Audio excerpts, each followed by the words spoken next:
Up next, we cover the government shutdown has ended and the plans to reopen after 8 Democrats break ranks in their party.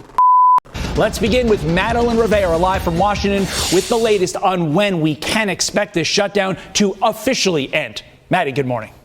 Good morning, Todd. Well, the vote the Senate took overnight is the first step in a series of procedural maneuvers. And of course, the House will have to vote on the package, too. So it will take a few more days before the government reopens. But Sunday's vote was the first clear sign that a bipartisan deal had been reached after a roughly 40-day stalemate. The Senate voted 60-40 to back a revamped GOP funding bill that would keep the government open until the end of January. 8 Democrats joined Republicans to pass the bill, including Senate Minority Whip Dick Durbin, Senators Tim Kaine, Catherine Cortez Masto, and Jackie Rosen, among others. Shout out to those patriots. This is the beginning to show and fight for Americans across the country. Yeah. Let me just say this. With the government open, we can focus on passing a full bipartisan budget for 2026. I understand that not all of my Democratic colleagues are satisfied with this agreement. Right. But waiting another week or another month wouldn't deliver a better outcome. So let me be clear. No one in the Senate chamber wants to extend the ACA tax credits more than I do. I joined this group to make sure that we could get important protections for federal employees. And what we have in this bill is the restoration of all the furloughed employees and a guarantee of their back pay. Right. So despite them touting what they did get, these Dems are facing criticism from their party because the package does not include a deal on Obamacare subsidies. It only includes a guarantee on a vote for the tax credits, far from what progressives and Senate Minority Leader Chuck Schumer had pushed for. Tonight, 8 Democrats voted with the Republicans to allow them to go forward on this continuing resolution. And to my mind, this was a very, very bad vote. We got a lot of work to do, but to be honest with you, tonight was not a good night. Democrat. You want to know what I think spooked them? When them planes almost crashed. The planes almost hit each other and it was like, you know what? The holidays coming. Travel is going to be a mess. Planes are about to crash. No. Congressman Ro Khanna is already targeting Schumer, saying Senator Schumer is no longer effective and should be replaced. If you can't lead the fight to stop health care premiums from skyrocketing for Americans, What will you fight for? Moving forward, senators need to reach a time agreement before holding a final vote on the package. Then it will only need a simple majority to pass the upper chamber. Todd. Miles to go before we sleep. Maddie, thank you. With that, let us bring in former advisor to Donald Trump, Jason Miller. And Jason, you heard in Maddie's report the Democrats touting all of the things that they got. But to me, they didn't really get anything. All they got was a promise to hold a vote on Obamacare subsidies. So, Jason, what was the point of all this? Well, exactly. There was no point. This entire shutdown was unnecessary. It was unneeded. And the only reason why it happened is because Senator Chuck Schumer and other Senate Democrats are scared to death at the extremist wing of their party, the AOCs, and they're worried they're going to get primary challenges. I really think that there's going to be a reckoning here, both from Americans, travelers who were stranded at airports or had flights canceled, members of the military who had to stand in line for food banks because they didn't have money coming in because of what the Senate Democrats did. And also, I think there'll be a reckoning, as we saw from Ro Khanna saying this about Senator Schumer, from the extremist left within the Democrat base saying, Chuck Schumer, why did you cave? So this was completely unnecessary. It was unneeded all along. Senator John Thune said, just simply pass the continuing resolution, open government, then we can talk about health care. But instead, Chuck Schumer decided to hold everybody hostage. Again, the exact same continuing resolution that everybody voted for back in March. Nothing changed except for the primaries from the left that you just mentioned. For the rest of this week, Senate Democrats can really do this the easy way, or they can do this the hard way. They can fast track the process to get this to the House quickly, or they can force it to just drag on all week long. Which path do you think the Democrats in the Senate will choose? I think even though many of the Senate Democrats will echo the thoughts of Bernie Sanders saying that they didn't like this vote, I think the reality is that the vast majority, the biggest group of Senate Democrats are glad that some of their colleagues caved because this is what everybody wanted. There was no one at home who was saying, Senators, thank you for keeping the government shut down. This was massive chaos. We saw what it did to the markets. We saw from Secretary Bessent saying the impact that this has had on the economy. And Americans want to get going with life. And we don't want to be held up and held hostage by nonsense political games. All right, I'm going to put this in the category of good news, even though obviously we didn't need to get here this way. This other thing could really be good news. Let's get to this now. President Trump promising a tariff dividend to all Americans. Quote, people that are against tariffs are fools. We are now the richest, most respected country in the world with almost no inflation and a record stock market price. 401ks are highest ever. We are taking in trillions of dollars and will soon begin paying down our enormous debt, $37 trillion. Record investment in the U.S., plants and factories going up all over the place. Here's the key part, Jason, a dividend of at least $2,000 a person, not including high-income people, will be paid to everyone. Jason, how realistic is this? I saw somebody post this on Instagram, and the comments in there was bashing Trump for trying to buy people back, just trying to do something nice, and it's a scheme and a psyop to make you like him more. Like, this motherfucker can't do nothing right. Like, for real, some people do not agree with him no matter what. Our bank accounts actually see a boost. So I love this idea from President Trump, and this is the way that he always looks outside of the political norms and says he can deliver for the American people. We're still digging our way out of the hole that Joe Biden left us. 4 years of absolute financial chaos, and we're seeing what President Trump is doing with the big, beautiful bill, no tax on tips, no tax on Social Security, no tax on overtime. But many Americans are still struggling to get back on foot after what they saw from Joe Biden. And so I think this idea to take $2,000 per person with the exception of the higher wage earners and say, let's give Americans a little bit of a boost here, let them get some of that credit that's coming in from the tariffs, I think it'll be a great shot in the arm. It'll dovetail right with what President Trump is doing by bringing down gas costs and other costs and keeping inflation low. So I love it. I hope they do it. I hope they can do it, but also pay down the $37 trillion in debt that you heard the president mention there. If they can do both, I think that is a win-win, but we will see. Jason Miller, thank you, sir, for getting up with us on a Monday. Thank you. So it appears in this game of chicken, the Democrats blinked first. Wow. But that is right-wing media. Let us take a look at left-wing media so that we can get a balanced perspective, because I don't affiliate with any of these motherfuckers. I only care about who's in my best interest. On the phone by former Senator Claire McCaskill, of course, an esteemed MSNBC analyst, political analyst. Senator, I understand you have some inside information on what might be going down as we're looking at the Senate floor right now? Yes, I believe that you're going to see the Democrats meeting in caucus yet today, and as soon as tonight or in the morning, I believe there will be somewhere between 10 and 12 Democrats that will vote to reopen the government and to extend government funding for a few months to give them time to negotiate some important appropriations matters and also to begin negotiating some kind of relief for the American public on health care costs. It will not be the majority of the Democrats, but there will be enough that the government will reopen. Okay, but that is with regard to the Senate. It was discussed by our colleague Kevin Fry, who said the tenor of things in the House remain considerably different. There's not been communication between both sides. We're into the 7th week now of House members not being even on Capitol Hill at the behest of the leader, Mike Johnson. Give me your sense of what happens after this vote, if indeed you're right and your sources help with the... I kind of get like the sense that they don't want the government to reopen. Like, I don't know if you're getting that, but I'm going to just let it keep playing. 10, 12 Democrats you're saying that might say, great, we're going to vote to reopen the government under these conditions. What then? Well, it puts tremendous pressure. I mean, Mike Johnson can stay on vacation. But what the Democrats are saying, those that are going to vote to reopen the government, is we have made it very clear to the American people who's on their side. We've made it very clear the lengths we will go to bring attention to increasing health care costs and everything increasing in terms of price. You need to tell me what you know, how you know it, and who sent you. Otherwise, you will know pain unlike ever before. I'm not telling you shit.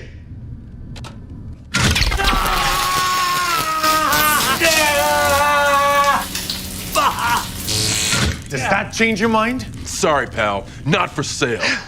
What? Give it all you got. I mean, but the American people, they suffered. I'm not trying to be, whatever. I'm just saying that people were suffering. So it's like, what do you mean the links that you will go through? You still got your check. You still kept getting paid. And planes were damn near about to freaking crash. People been furloughed for weeks, can't pay their bills, stress is mounting, and you're doing all of that for the American people. It's crazy. It just doesn't make any sense to me, but that they're looking after those people that try to make it all come out even at the end of the month instead of feeling like they're drowning in terms of their economic situation. So if Mike Johnson decides that after there's enough Democrats to begin negotiating in earnest about relieving healthcare costs, if he thinks that he can continue to tell everybody they don't have to come back to work until after Thanksgiving and they're on a paid vacation, I just think that would be political malpractice on his part. I would have to believe they will come back in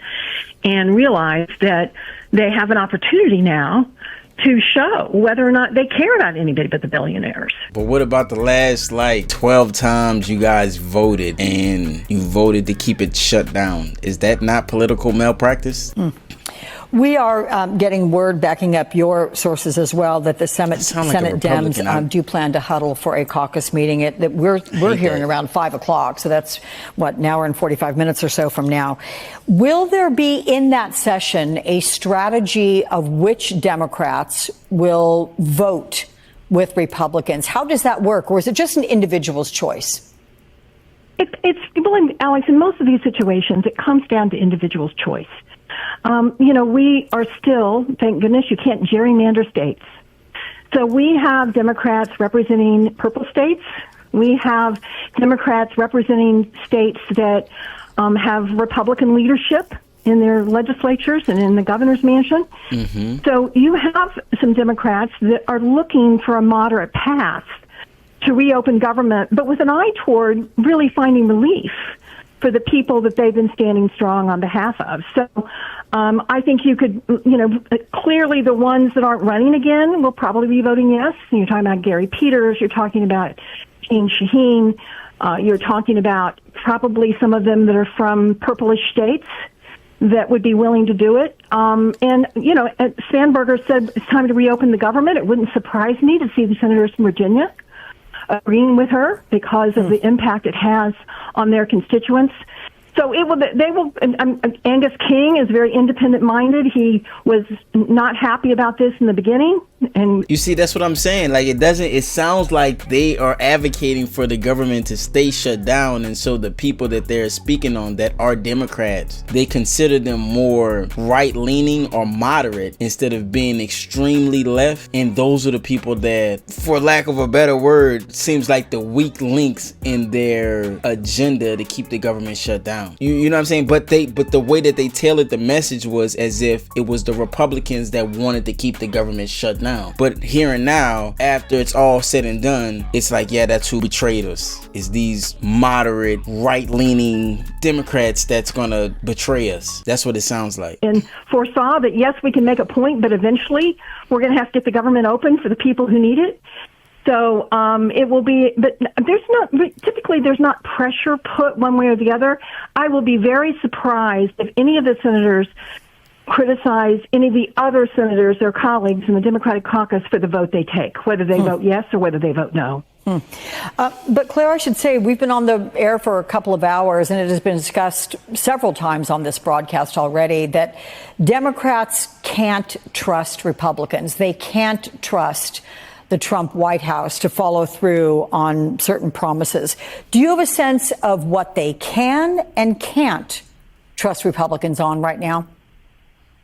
Well, let's remember this. There is still the 60-vote margin that's required in the Senate. Mm-hmm. The Democrats in the Senate, there still takes 10 or 12 Democrats on everything that the Republicans want to do, with the exception of reconciliation and a few executive appointments. But and while they simultaneously say the Republicans hold the majority in the House and the Senate, so this is the Republicans' government that is keeping your government shut down. And then out of the other side of their mouth says that, well, Republicans can't really do shit unless they have a certain majority, which is Democratic votes. So we still got them by the balls. majority of the legislating that Republicans want to do, they're going to have Democrats. So it's not like they don't have the opportunity to block things going forward. They can stand up and block again if the Republicans go back on their word. And keyword, block again. This is crazy. Don't do what they're agreeing to do in this very public and very well-known negotiation. So it will be very clear what the Republican leadership has promised in the Senate, and it will be very clear if they break their word. I honestly picked this at random because I wanted to give it a balanced view of the perspective, because a lot of the time people don't watch Fox, especially black people. We don't watch Fox News because it's Republican leaning, and the things that we hear from that channel or from that network, we automatically dismiss it. So I wanted to, hear from a very liberal leaning network, and they're literally taking ownership for why the government has continuously been shut down, and ran a campaign painting the shutdown a Republican agenda. And here she's saying we can block again later on. Y'all thought not having EBT for a month was bad? You just wait and see. And it's the fact that the last 39 days have been in vain. Like, we didn't get anything out of this shutdown. And now things are about to get worse. And the craziest part about this is I had to seek this information outside of this here TikTok app. My algorithm is full of Brene and Tea Time and all this bullshit TikTok drama when there's like real shit going on in the world and they're not keeping us in the loop. The past week, I was seeing old boy Aaron every day, multiple times a day. I ain't seen him at all today. Ironic, huh? Hundreds of thousands, if not millions of people are going to lose their health care. Like, this is bad. And it's not, it's not pretend. Like, this is actual reality, and this is really bad. And to think, we're in this situation just because some people didn't like the way Kamala laughed. It's a shame. We're listening to a voter who gets her news from TikTok. I just want that to be understood. The government shutdown, the longest in history, is ending. Here's why. But first, let's talk about how did they get a deal? It took 8 senators, 7 of them are Democrats, 1 is an independent, to say they would work with the Republicans and put an end to this long shutdown. They didn't like seeing the long lines at food pantries, and they didn't like the chaos at airports. Air traffic controllers weren't showing up for work. They weren't getting paid. So they said yes to a deal. But Democrats are mad. They're mad because part of this shutdown was over Obamacare and the premiums. They got no deal on Obamacare. In fact, 24 million Americans, they're going to pay double what they pay now. So there's division within the Democratic Party. The shutdown does still need the House of Representatives to approve it and the president's signature. So that's going to take a couple of days. One more reason why this shutdown is over. It's political. It always is. The filibuster rule. The filibuster rule means the minority party, in this case the Democrats, still have a say-so in the Senate. If you get rid of the filibuster rule, as the president had threatened, it would mean the Democrats have no power in the Senate. So once that was threatened, the Democrats said, let's get a deal. Look for them to sign the bill by the end of the week, maybe even Thursday.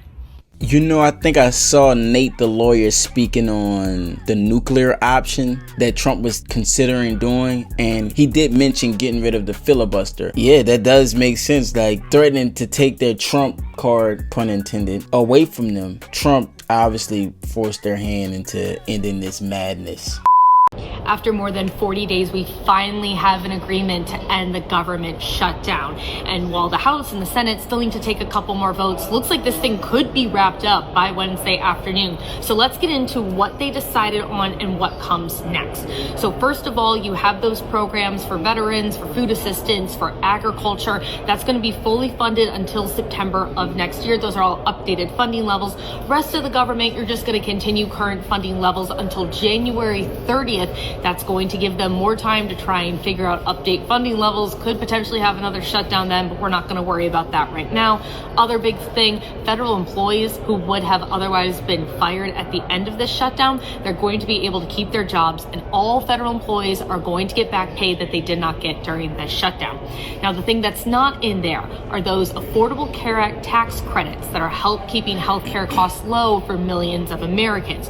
All Democrats got was a promise from Senator John Thune that at some point in mid-December they could vote on a bill to extend them, which means the countdown is now on for Democrats to find some sort of bipartisan ground with enough Republicans that when that bill comes to the floor, it can pass. And that's going to be a huge uphill climb, an even steeper uphill climb, because then that bill will need to go through the House. No guarantee of exactly what happens there, but we know now that the clock is ticking to make sure that those tax credits are reauthorized by the end of the year, or a lot of Americans are going to see their healthcare premiums go way, way up. I think that what the Republicans are trying to do is trying to show what Obamacare looks like without the stimulus of the tax credits. And so that's going to show how bad of a law it is, and then potentially cause enough pain for Congress to change it or get rid of it. So this is like a long-term strategy that's happening, and Trump is playing chess while they're playing checkers. Everybody shut the fuck up. Hey, shut the fuck up. Let me tell you something right now. If you made it this far, check out the video we just did where people in red states are telling New Yorkers fleeing New York, don't come here.